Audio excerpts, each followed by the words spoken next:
Hello, hi Carl. How are you? Carl is here to talk about his new book, The Guidebook to Happiness. And just to introduce Carl, yes, that's his book, which is available at Periplus around Indonesia. Yeah.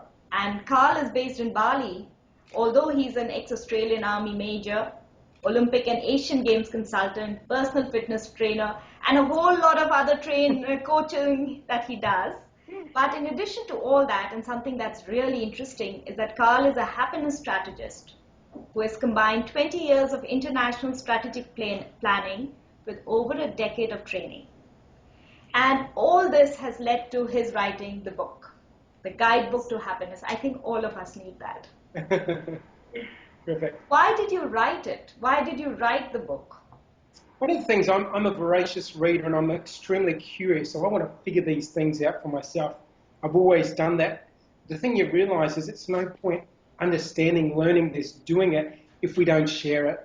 And I think this is part of this happiness journey and understanding was it's about, coming into doing what we love to do. And I love to write, I love to teach, I love to share. So it's doing that in service to someone else. So if we don't do the second part of that, we don't really get the true benefit of those happiness practices. We learn it ourselves, but if we don't share it, and my way to share it was writing the book, now it starts to move. And when you get a hug from someone because something in the book changed them, or someone gave up smoking after 25 years as a result of reading the book, that's the stuff that makes it worthwhile, that sharing of it. So that's the reason behind it. No, but happiness is a subject that's close to everybody's lives. Every day you think of it umpteen number of times. But what was your biggest realization during your research for the book? I think one of the biggest things was, first, the basics. The little things matter. So there's some of those little things make a difference. So, for example, a simple thing, if we're dehydrated, it might mean that it reduces the amount of energy that we have to show up in our day by 2 or 3%. And then if we do something else, that reduces it again. So, we come at the end of the day and we've got less energy to show up fully as ourselves. Right. So that was probably one key thing. And the other key thing was it's more about the journey rather than the destination. And this is a lot of research supporting that.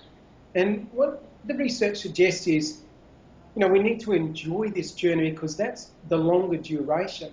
And generally when we get to the destination, we've got this thing in the mind which is called adaptation. So we very quickly adapt to the new circumstances. So, saving up for that new car. We get that new car and very quickly we adapt to that new car, so that's less exciting. But, the 2 years maybe that we saved and we scrimped and we did those extra jobs and that's the fun stuff. That's the happiness stuff, which actually, is the journey. So it's about, enjoying the journey, being less fixated on that future thing and enjoying the process along the way. The ups and downs, the ins and outs and the sideways shuffles, they're all part of the happiness path. So we shouldn't ask, are we there yet? Never. Work in progress, always. Always raising our level of consciousness.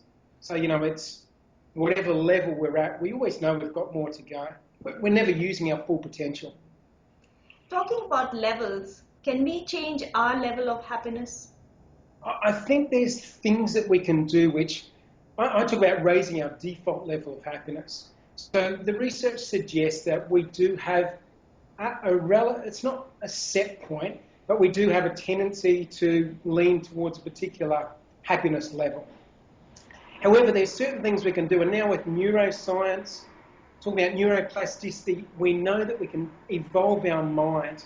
As our mind changes, our thinking changes, emotions change, behaviour changes, we end up with a new result. So yes, there's certain things that we can do which take us up, and there's certain things we will do that will take us down. I think we're going to do 2 of these sessions, Carl, because I have so many questions left, and I understand it's the journey. So yep. Keep tuned in for the very next session. Fantastic. Fantastic.